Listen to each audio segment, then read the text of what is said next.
কোটিপতি বাবা যোগ্যতম জামাই নির্বাচনের লক্ষ্যে কাঙালের বেশ গ্রহণ করেছিলেন। তারপর যা হলো সেটা ছিল অবাক করার মতো। দর্শক, এই বাস্তব কাহিনীটি কলকাতার, যেখানে একটি বনেদি পাড়ার মাঝে অবস্থিত সেন্ট ম্যানশনের বারান্দায় ভোর 4টের সময় আনন্দ সেন একা দাঁড়িয়েছিলেন। আকাশে চাঁদ ছিল, পরিবেশে এক শীতল আমেজ ছিল, আর তার মুঠোর মাঝে একটি পুরনো ডায়েরি, তার গত স্ত্রী নন্দিনী সেনের। ৬৫ বছর বয়সী আনন্দ সেন গ্লোবাল এন্টারপ্রাইজ কোম্পানির কর্ণধার ছিলেন। পশ্চিমবঙ্গে তার খ্যাতি কোনো বর্ণনার ওপর নির্ভরশীল ছিল না। জাহাজ, চা বাগান, লজিস্টিক্স আর বর্তমানে এআই প্রজেক্টস, 4টি বিশাল শিল্পের মালিক। তবে ওই ভোরে তার অন্তরে যে দোলাচল চলছিল তা কোনো সম্পদ স্থিমিত করতে সক্ষম ছিল না। তার একমাত্র কন্যা অনন্যা সেন, বয়স 29, দেখতে রাজকন্যার মতো, শিক্ষায় সেরা, প্রকৃতিতে নম্র, আজ অবধি কাউকে হৃদয় দিয়ে আপন করতে পারেনি। বিগত 4 বছরে আনন্দ বহু সংখ্যক পাত্র এনেছিলেন।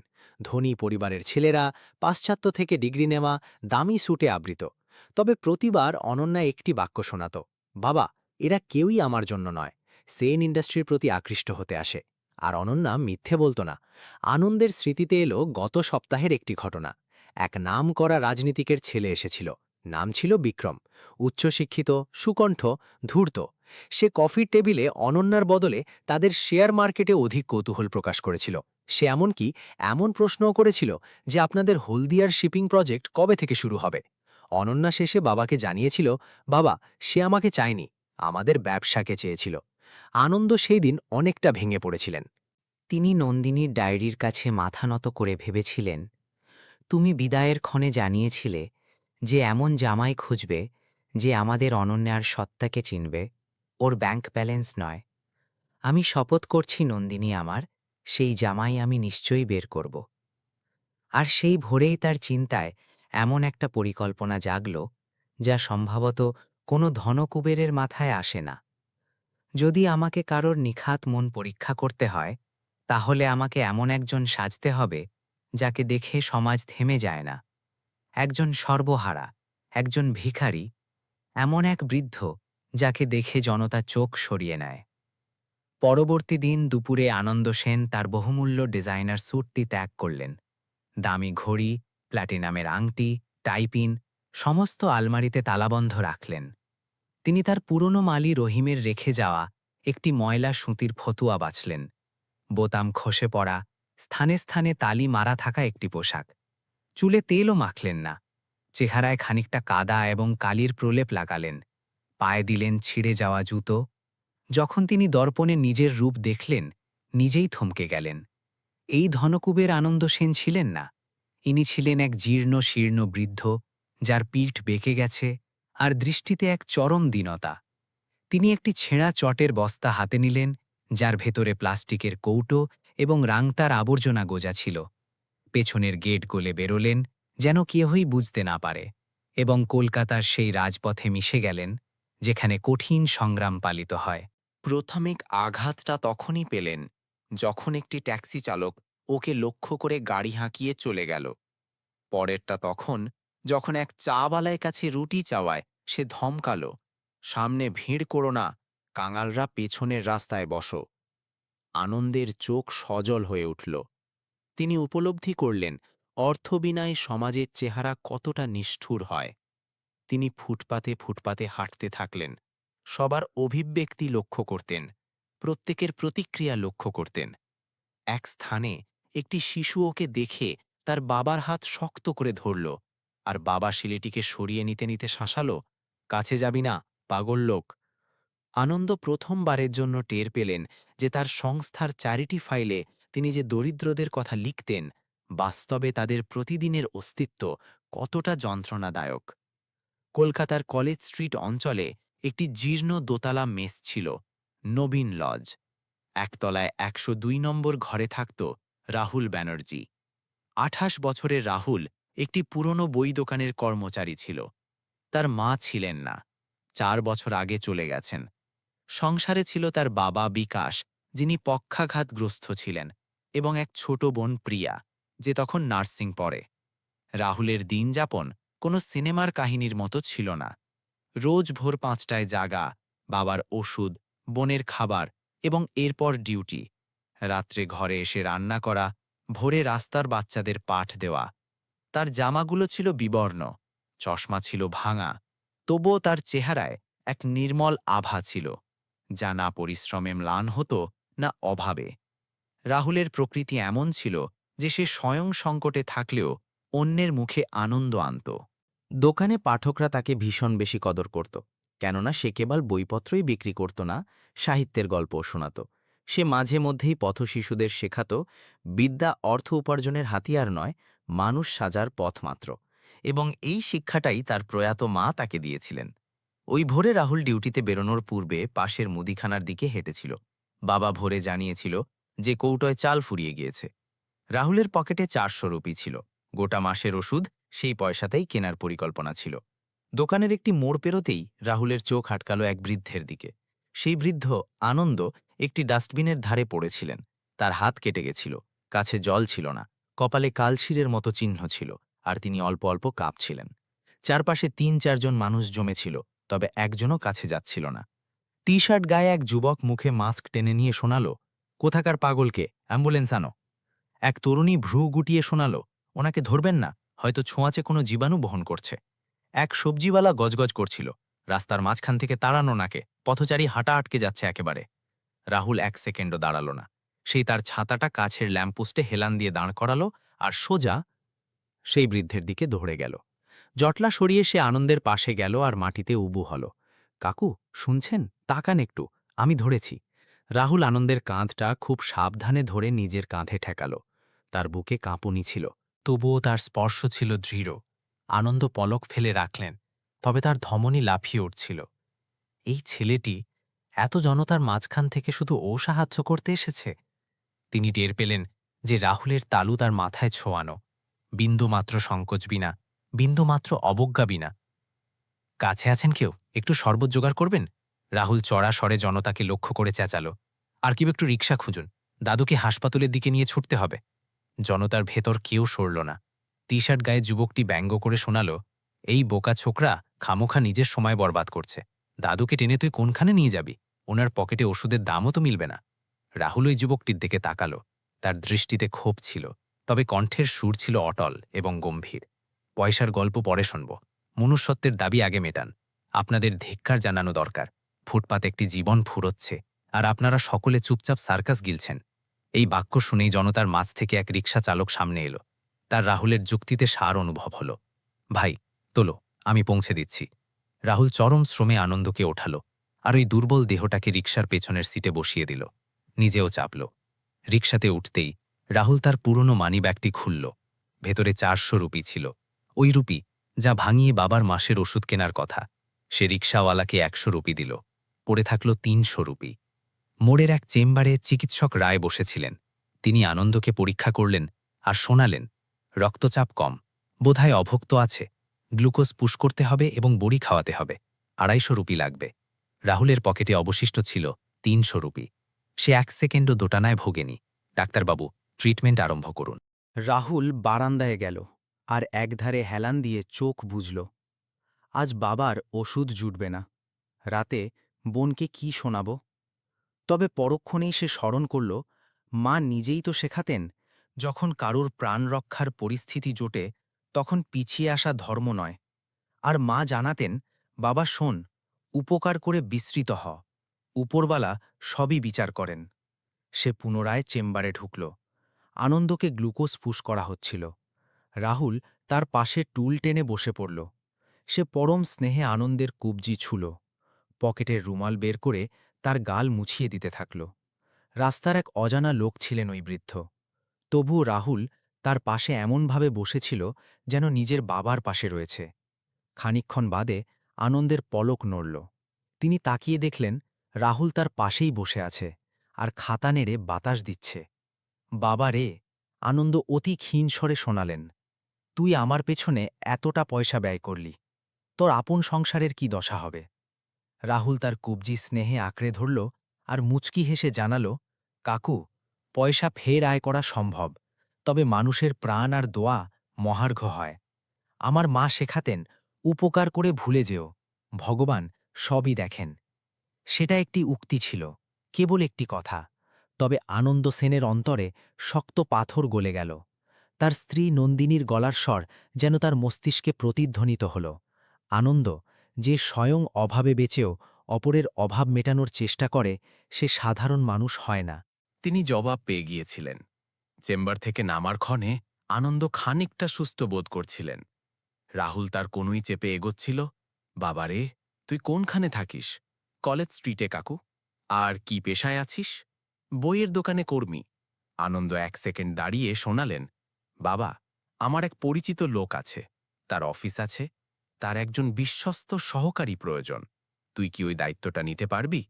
রাহুল ভাবল। তার মাথায় একটা সংশয় এলো। সে বর্তমানে ডিউটি ছাড়তে সক্ষম নয়। তবে আনন্দ শোনালেন, বাবা শোন, ওটা খণ্ডকালীন কাজ, সন্ধ্যায় ডিউটির পর, এবং স্যালারিও দারুণ। রাহুলের দৃষ্টিতে ভরসার কিরণ ফুটল। বাবার থেরাপির প্রচুর খরচ ছিল, বোনের ফি বকেয়া ছিল। ঠিক আছে কাকু, আমি যাব। আনন্দ তাকে একটি কাগজ ধরালেন, সেন্ট স্কোয়ার, পার্ক স্ট্রিট, এবং শোনালেন, সেখানে সমীর দাস সাথে কথা বলে জানাবি যে কাকু পাঠিয়েছে। সমীর মূলত অনন্যার পার্সোনাল ম্যানেজার ছিলেন, যাকে আনন্দ পূর্বেই সমস্ত নির্দেশ বুঝিয়ে রেখেছিলেন। এবং সেই সন্ধ্যায় তিনি কাঙালের পোশাক বর্জন করে আপন প্রাসাদে প্রবেশ করেন আর নিজের মেয়ে অনন্যাকে সম্পূর্ণ ঘটনা জানান। অনন্যা বাবার বর্ণনা মন দিয়ে গিলল। দৃষ্টিতে এক গভীর বাষ্প ছিল। বাবা, সে শোনাল, তুমি এত যন্ত্রণা সইলে? মা, আনন্দ মুচকি হাসতে শোনালেন, খাঁটি রত্ন বের করতে খনন তো চালাতেই হয়।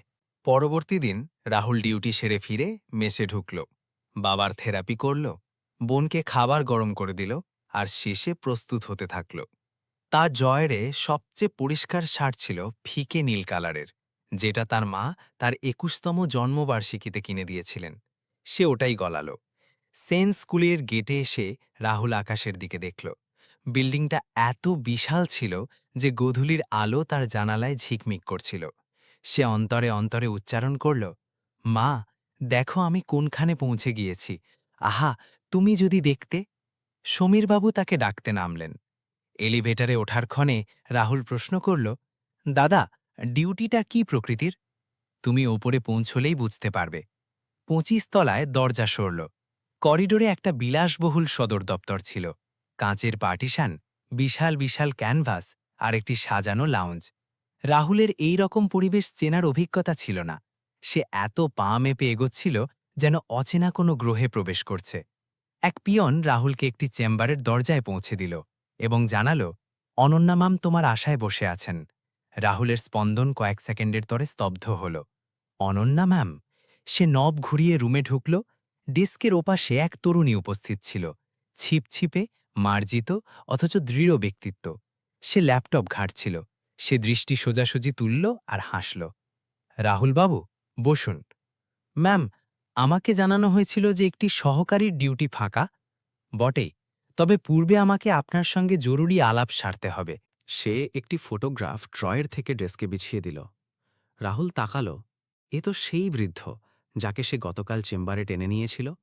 সেই বিষণ্ণ জাহনি, সেই জীর্ণ ফতুয়া। ইনি তো কাকু, যাকে আমি... ইনি আমার বাবা, আনন্দ সেন, সেন এন্টারপ্রাইজের প্রতিষ্ঠাতা। রাহুলের পায়ের নিচ থেকে মেঝে কেঁপে উঠল। সে বাক্যহারা হয়ে থাকল। তার আঙুল আপনাতেই যুক্ত হয়ে এলো। আমার মালুম ছিল না, আমি ধরতে পারিনি। তার কণ্ঠ বুঝে আসছিল। অনন্যা ধীর গলায় শোনাল, রাহুলবাবু, আপনার মালুম ছিল না, ওটাই তো মূল বিষয়।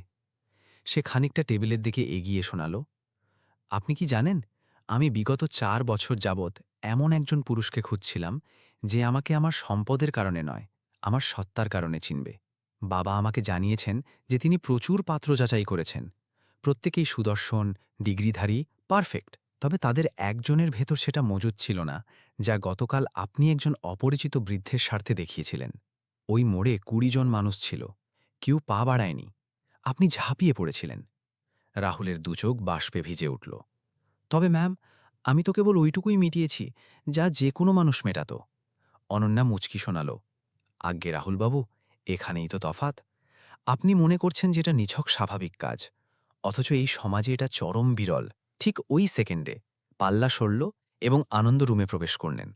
আজ আপন মালিকের চেহারায় ব্র্যান্ডেড স্যুট, দামি রোদ চশমা, গম্ভীর আর অভিজাত অবয়ব।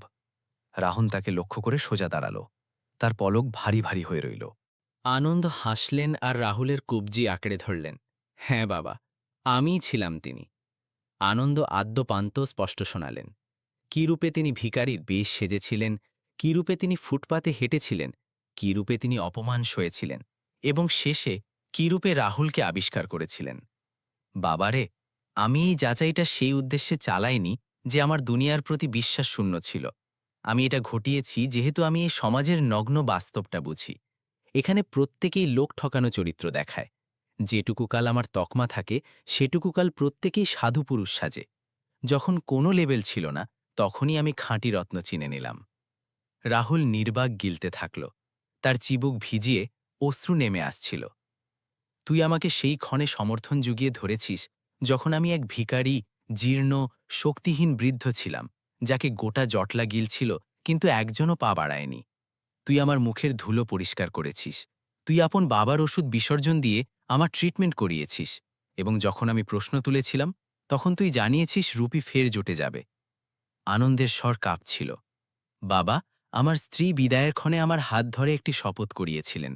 তিনি জানিয়েছিলেন, আনন্দ অনন্যার তরে এমন জীবনসঙ্গী বাঁচবে যে লকারের নয়, হৃদয়ের মাপ দিয়ে ধনবান, যে আমাদের মেয়েকে এক মানুষ রূপে ভালোবাসবে, সোশ্যাল ট্রফি রূপে নয়। আজ আমার বোধ জাগছে আমি সেই শপথ মেটাতে পেরেছি। রাহুল সরে আনন্দের জুতোর কাছে ঝুঁকে পড়ল। কাকু, আমি তো নেহাত এক সাদামাটা ছেলে। আনন্দ তাকে আটকে আপন ছাতিতে চেপে ধরলেন। বাবারে, সাদামাটা ছেলেরাই ম্যাজিকের মতো ইতিহাস গড়ে। ওই বিকেলের পর বেশ কিছুদিন গড়িয়ে গেল। অনন্যা এবং রাহুলের মেলামেশা নিবিড় হতে থাকল। প্রথমে প্রজেক্টের ডিউটির আলাপ চলত, শেষে আস্তে আস্তে সংসারের গল্প জমতে শুরু করল। একদা দুপুরের টিফিন টাইমে অনন্যা রাহুলকে প্রশ্ন ছুড়ল, রাহুলবাবু, আপনার লক্ষ্য কি? রাহুল সামান্য চিন্তা করে শোনাল, ম্যাম, আমার একটিই বাসনা, এমন একটা সংসার যেখানে মমতা এবং মর্যাদা বিরাজ করবে। আমি বিশাল বিরাট কিছু প্রত্যাশা করি না, কেবল এইটুকু মাগি যে আমার আপন একটা ঠিকানা হোক এবং আমি অপরের গলগ্রহ না হই। অনন্যা মুগ্ধ হল। আজ অবধি সে যে পুরুষদের চিনেছিল, তারা স্পোর্টস কার, ইউরোপ ট্যুর এবং আরামদায়ক লাইফস্টাইলের বুলি আওড়াত। তবে রাহুলের চাওয়ামূল্য এতটাই স্নিগ্ধ এবং স্বচ্ছ ছিল যে অনন্যার প্রথমবারের জন্য বোধ হল, এই যুবকটি আমার সঙ্গে আলাপ জুড়ছে, আমার শেয়ার মার্কেটের সঙ্গে নয়। অন্য গধূলিতে তারা সেন্ট স্কোয়ারের রুফটপে দাঁড়িয়েছিল। তলায় কলকাতার ফ্লাইওভারগুলো ঝিকিমিকি ছড়াচ্ছিল। হিমেল বাতাস বইছিল। অনন্যা প্রশ্ন ছুড়ল, রাহুল, যদি কোনোদিন কেউ আপনাকে চরম কঠিন যন্ত্রণা দেয়, তাহলে আপনি কি পদক্ষেপ বাজবেন? রাহুল শহরের ট্রাফিকের দিকে চোখ রেখে খানিকক্ষণ স্তব্ধ হয়ে থাকল। অবশেষে জানাল, মাফ করে দেব। এটা তার কারণ নয় যে সে মার্জনার দাবিদার, বরং তার কারণ হল যে আমি ওই পাথরটা বয়ে চলতে রাজি নয়। আক্রোশের ভীষণ ভার। অনন্যা প্রথমবারের মতো টের পেল, এই যুবকটি শুধু সতই নয়, সে প্রজ্ঞাবানও। অত্যন্ত প্রখর তার দর্শন। একদা কোম্পানিতে একটি গ্র্যান্ড উৎসব ঘটার দিন ছিল। সেন এন্টারপ্রাইজের বাৎসরিক ফাংশন। সমস্ত কর্মীকে নেমন্তন্ন পাঠানো হয়েছিল। রাহুল সংকুচিত হল। তার ড্রয়ারে পরার মতো তেমন দামি স্যুট ছিল না, আর সে চাইত না যে বড়লোকেদের মাঝে সে লজ্জিত হোক। সে অনন্যাকে শোনাল, ম্যাম, আমি হয়তো ফাংশনে যোগ দেব না, মেসে কিছু কাজ আটকেছে। অনন্যা বুঝে নিল আসল বাধাটা কি। পরবর্তী দিন অফিসে রাহুলের টেবিলের ওপর একটা নীল বাক্স এলো। তার ভেতর একটা দারুণ অভিজাত ব্লেজার ছিল, খুব দামিও নয়, আবার খুব সস্তাও নয়, একদম রাহুলের রুচির সাথে মানানসই। সাথে একটা নোটপ্যাড ছিল। রাহুলবাবু, এটা আপনার নিষ্ঠায় মেলা প্রথম মাসের ইনসেন্টিভ। দয়া করে ফাংশনে অবশ্যই উপস্থিত হবেন। অনন্যা সেন। রাহুলের দৃষ্টি জলে ভিজে এলো। সে বুঝে নিল যে এটা অনন্যারই প্ল্যান ছিল। উৎসবের রাতে রাহুলকে ওই স্যুটে ভীষণ স্মার্ট দেখাচ্ছিল। তার সারল্যই ছিল তার আসল স্টাইল। যখন সে হলে ঢুকল, তখন অনন্যার দৃষ্টি তার উপর থামল। সে 1 সেকেন্ডের জন্য স্থির হল। গোটা সন্ধেটা তারা একসঙ্গে কাটাল। স্বপ্ন, কেরিয়ার, আদর্শ আর সমাজ নিয়ে গল্প এগোতে থাকল। ওই রাতে অনন্যা টের পেল যে রাহুলই সেই পুরুষ যাকে সে চাইছিল। কিছুদিন পর আনন্দ রাহুলকে নিজের চেম্বারে ডাকলেন। বাবারে, আমাকে তোকে একটা সোজাসাপটা প্রশ্ন ছুড়তে হবে। বলুন কাকু। যদি আজ আমি তোকে জানাই যে অনন্যা তোকে চায়, তবে তুই কি জানাবি? রাহুল চুপ মেরে গেল। তার কান লাল হল। কাকু, আমি আর অনন্যা ম্যাম দুজনের পৃথিবী ভীষণ আলাদা। বাবা, আমি তোকে পৃথিবীর গল্প শোনাইনি, আমি মনের গল্প শুনিয়েছি। রাহুল একটা দীর্ঘশ্বাস ছাড়ল। বিগত কয়েক সপ্তাহে অনন্যা তার সাথে যে সম্মানজনক ও নম্র আচরণ বজায় রেখেছিল তার মনে ভাসল। কাকু, অনন্যা ম্যাম আমাকে কখনো নিচু অনুভব করাননি। যেদিন আমি প্রথমবার ওনার সাথে মিটিং করেছিলাম, সেদিন আমি এক ছাপোষা ছেলে ছিলাম, আর উনি এক বিশাল প্রজেক্টের মালিক। কিন্তু উনি আমার সাথে এমনভাবে আলাপ করেছিলেন যেন আমরা সমকক্ষ। এ তো মর্যাদা দেওয়া মানুষ খুব বিরল। যদি অনন্যা ম্যাম আজ একজন ছাপোষা নারীও হতেন, তাহলেও আমি ওনাকে সম্মান করতাম। আনন্দের চোখ জলে ভিজে এলো। এটাই সেই জবাব যা আমার কাম্য ছিল। অনন্যা রাহুলকে প্রপোজ করল। কোনো বড় আয়োজন ছিল না, কোনো দামি রেস্তোরাঁ ছিল না। সে রাহুলকে সেই ডিসপেন্সারির সামনে নিয়ে গেল যেখানে রাহুল আনন্দে ট্রিটমেন্ট করিয়েছিল। বিকেলের রোদ ছিল, ফুটপাছে সাধারণ মানুষ হাঁটছিল। সেই একই পুরনো বিল্ডিং, ডাক্তারের সেই বোর্ড, সেই একই রাস্তা। রাহুল, অনন্যা শোনাল, আমি আপনাকে এই কারণে বিয়ে করতে চাই না যে আপনি নিখুঁত।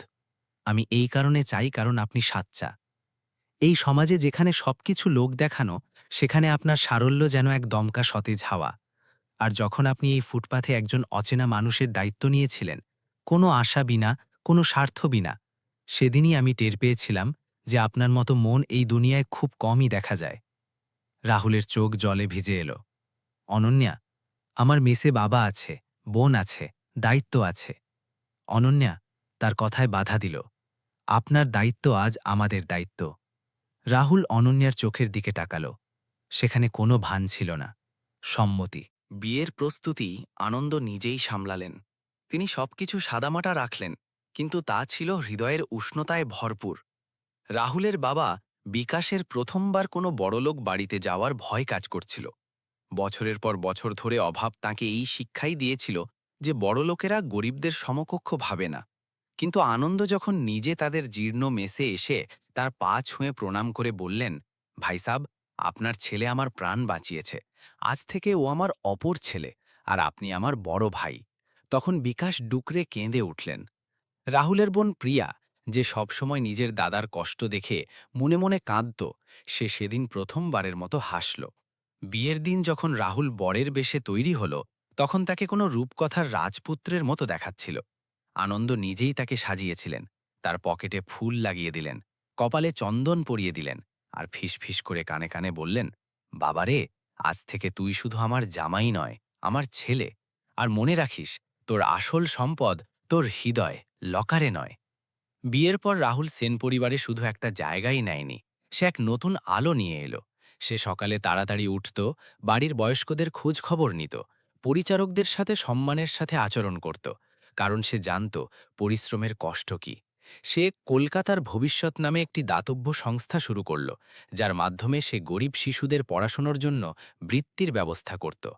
যখন লোকেরা বলতো, রাহুল বাবু, আপনি এত কেন করেন, তখন সে হেসে উত্তর দিত, কারণ আমি নিজে সেই দিনগুলো দেখেছি যখন সাহায্যের সবচেয়ে বেশি প্রয়োজন ছিল, কিন্তু কেউ এগিয়ে আসেনি। আমি চাই না অন্য কেউ সেই একাকিত্ব অনুভব করুক।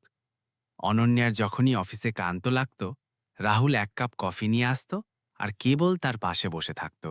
সে বড় বড় জ্ঞান দিত না, শুধু পাশে থাকত, আর তার পাশে থাকাই যথেষ্ট ছিল।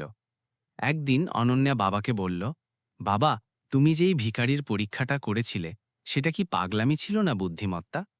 আনন্দ হাসলেন, মা, যখন আসল সোনা চিনতে হয়, তখন তাকে আগুনে পোড়াতে হয়। কয়েক বছর পর অনন্যা আর রাহুলের যখন সন্তান হল, তখন আনন্দ তাদের সেই পুরো গল্পটা শোনালেন। কিভাবে তিনি ময়লা ফতুয়া পড়েছিলেন, কিভাবে জল পাননি, কিভাবে একটা ছেলে তার হাত ধরেছিল যখন পুরো সমাজ মুখ ফিরিয়ে নিয়েছিল। বাচ্চারা জিজ্ঞেস করল, দাদুভাই, তুমি এত কষ্ট কেন করেছিলে? আনন্দ তার নাতির কপালে হাত রেখে বললেন, ভাইরে, আসল জিনিস সবসময় কষ্ট করে পেতে হয়।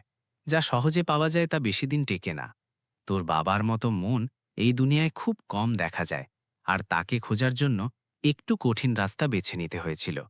রাহুল সেখানেই বসেছিল। সে আনন্দের হাতটা ধরে ফেলল। দুজনের মধ্যে কোনো কথা হলো না, কিন্তু যা ছিল তা যে কোনো কথার চেয়ে অনেক বড় ছিল। সেই বছর কলকাতায় দিওয়ালি খুব বিশেষ ছিল। সেন্ট ম্যানশনে প্রথমবারের মতো রাহুল প্রদীপ জ্বালালো। সে বাড়ির প্রতিটি কোণে প্রদীপ রাখল, বড় ঘরেও, আবার পরিচারকদের ঘরের সামনেও। যখন কেউ জিজ্ঞেস করল, জামাইবাবু, এখানেও প্রদীপ কেন? তখন রাহুল হেসে উত্তর দিল, আলো সবার জন্যে হয়, শুধু বড় ঘরের জন্যে নয়। আনন্দ দূর থেকে সেই দৃশ্য দেখলেন।